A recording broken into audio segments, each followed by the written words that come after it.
બનાવટી દવાના વેચાણનો મોટા કૌભાંડનો પર્દાફાશ થયો છે। રાજ્યના ફૂડ એન્ડ ડ્રગ્સ વિભાગે મોટી કાર્યવાહી કરી છે અને વડોદરા, સુરત, રાજકોટ સહિત અલગ અલગ શહેરોમાંથી દરોડા પાડ્યા। અમદાવાદના વટવામાંથી 12 લાખની ડુપ્લિકેટ દવા પણ ઝડપી પાડી છે અને આખા ગુજરાતની વાત કરીએ તો 17 લાખની બનાવટી દવાનો જે જથ્થો છે તે જપ્ત કરવામાં આવ્યો છે।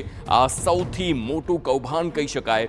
બનાવટી દવાનું કૌભાંડ જે ગુજરાતભરમાંથી 17 લાખની બનાવટી દવા ઝડપાઈ।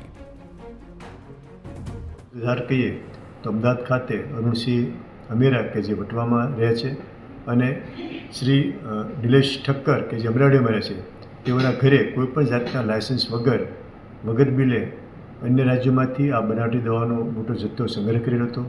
ત્યાંથી લગભગ 15 લાખ જેટલી કિંમતની આ બંને જગ્યાના ઘરેથી 15 લાખ દવાઓ જથ્થો જપ્ત કરેલ છે। આ ઉપરાંત આ લોકો અન્ય અમદાવાદ, રાજકોટ, બરોડા, સુરતમાં દવાના વેપારીઓને દવા વગર બિલે 50% ભાવથી વેચતા હતા। રાજ્યમાં મેડિકલ એજન્સી અને દવાના ગોડાઉન પર દરોડા પાડવામાં આવ્યા। લાયસન્સ વગર ઘરે દવા રાખતા વ્યક્તિઓને ત્યાં પણ કાર્યવાહી કરવામાં આવી છે। 20 દવાના નમૂના લઈ તપાસ અર્થે તેને મોકલવામાં આવ્યા છે અને પ્રાથમિક તપાસમાં દવાઓમાં ચોકનો પાવડર હોવાનું તારણ છે।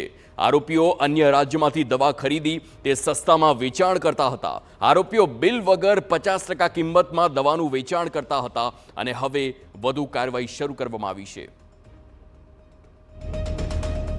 અન્ય કંપનીઓની પણ બનાવટી દવાનો મોટો જથ્થો મળેલો છે। આ દવાઓમાં પ્રાથમિક દ્રષ્ટિએ જોઈએ તો એમાં ચોકનો પાવડર હોવાનું જણાઈ આવેલ છે અને આ દવા વગર બિલે રોકડેથી 50%માં વેચતા હતા અને કંપનીની દવાઓનું આબેહૂબ પેકિંગ કરીને અંદર એક્ટિવ ડ્રગના બદલે ચોક પાવડર ભરીને વેચવાનું એક બનાવટી દવાનું એક ષડયંત્ર કરેલું જાણવા મળેલ છે।